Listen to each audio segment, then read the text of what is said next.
और यहूद कहते हैं कि उजैर अल्लाह के बेटे हैं और ईसाई कहते हैं कि मसीह अल्लाह के बेटे हैं। ये इनके मुंह की बातें हैं।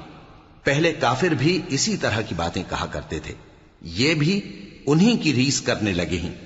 अल्लाह इनको हलाक करे, ये कहां बहके फिरते हैं। इन्होंने अपने उलमा और मशाइख और मसीह इब्न मरियम को अल्लाह के सिवा माबूद बना लिया, हालांकि इनको यह हुक्म दिया गया था कि माबूद वाहिद के सिवा किसी की इबादत न करें। उसके सिवा कोई माबूद नहीं और वो इन लोगों के शरीक मुकर्रर करने से पाक है।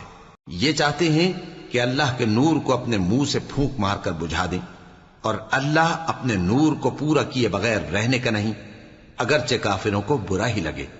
वही तो है जिसने अपने पैगंबर को हिदायत और दीन हक देकर भेजा ताकि इस दीन को दुनिया के तमाम दीनों पर गालिब करे, अगरचे काफिर नाखुश ही हों।